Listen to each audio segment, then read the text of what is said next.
Meaning is one of the most misunderstood ideas in human thought. Most people imagine meaning as something hidden, a treasure buried beneath the surface of life, waiting to be discovered through effort, insight, or revelation. A purpose, a calling, a final explanation that makes everything make sense. But meaning does not appear at the beginning of experience. It appears in the middle of it, often in moments no one would consciously choose. Modern culture sells the idea of a meaningful life as something coherent and reassuring, a life where suffering fits into a narrative, where effort leads to fulfillment and pain is justified by future reward. This image is comforting and largely fictional. Real life is fragmented. Meaning does not arrive as clarity, it arrives as weight, not as inspiration, but as responsibility. Not as certainty, but as something that ties you to life even when detachment would feel easier. Every serious philosophical tradition eventually converges on the same point. Meaning and suffering are inseparable. Not because suffering is good or desirable, but because meaning requires depth, and depth only exists where there is friction. Without resistance, experience remains shallow, smooth, and forgettable. Suffering slows life down. It forces attention inward. It collapses the illusion of control that daily motion quietly sustains. This is not romanticism or moral praise of pain. It is structure. When meaning is chased directly, it recedes. People change careers, relationships, identities, and beliefs in pursuit of a feeling that was never meant to be permanent. Meaning is not a state to be reached or possessed. It is a relationship to experience, and relationships are not achieved once and for all. They are tested, strained, renegotiated, and sometimes broken. The mistake is believing that meaning should feel stable, light, or continuously rewarding.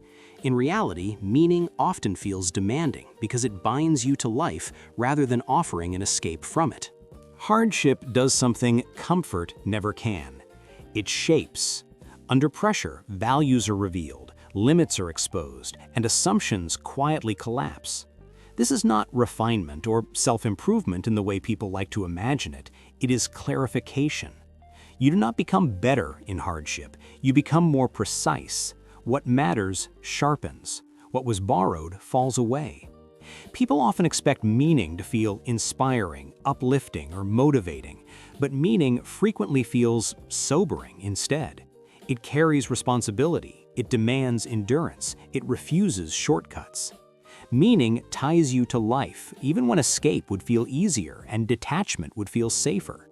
This is why many people prefer happiness to meaning.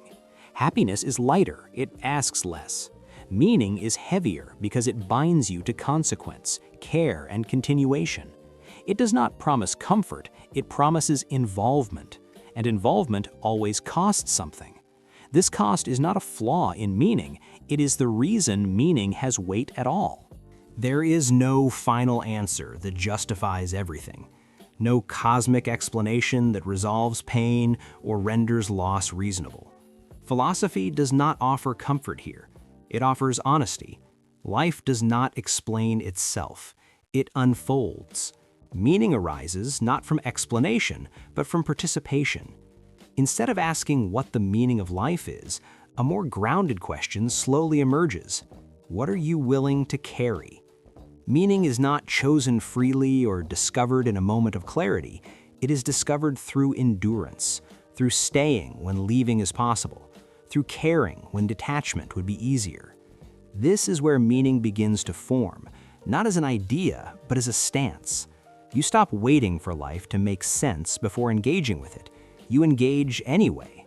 Meaning is not a conclusion reached after understanding. It is a way of standing inside uncertainty without demanding that uncertainty disappear. Suffering does not grant meaning by itself. It only creates the conditions where meaning becomes possible. Pain alone can harden, distort, or hollow a person. Meaning does not emerge from suffering endured blindly, but from suffering that is faced consciously. Pain is an event. Depth is a response. Two people can experience the same loss, the same failure, the same betrayal, and emerge fundamentally different. One becomes brittle, the other becomes spacious. The difference is not strength, intelligence, or moral superiority. It is relationship. Avoidance does not remove pain, it fragments it. Unmet pain disperses into anxiety. Unacknowledged grief turns into numbness. Suppressed fear mutates into control. The suffering continues, but without clarity.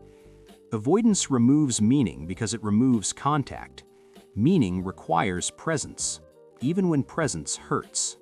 In ancient cultures, suffering was not treated as a malfunction to be eliminated as quickly as possible. It was treated as passage, an initiation into a deeper layer of life. Modern culture lost this framing.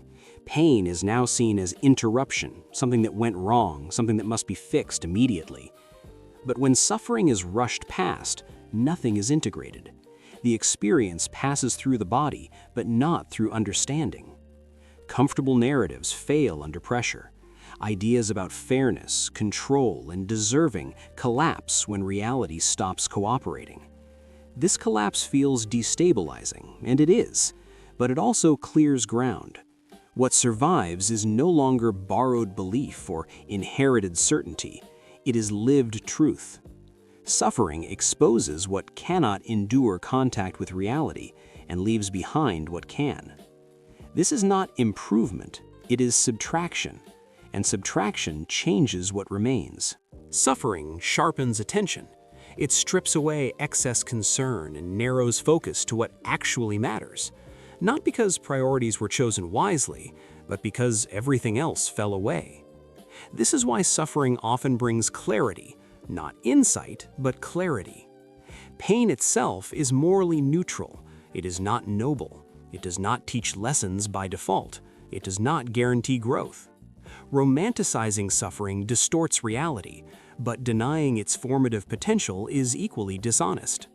What shapes meaning is not pain itself, but how pain is met. Suffering that is witnessed transforms differently.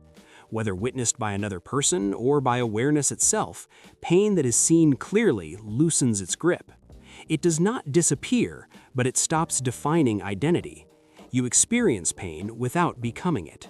Endurance is often confused with hardness, but true endurance is soft. It allows sensation without collapse, emotion without suppression, and uncertainty without panic.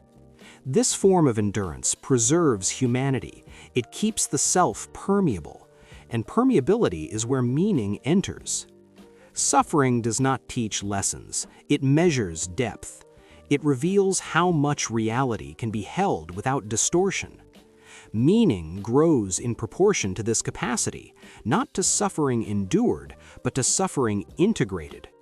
Much of what passes for meaning is consolation, stories meant to restore comfort rather than contact with reality. When these stories collapse, nothing was taken away, only illusion. What remains is quieter, heavier, and more stable.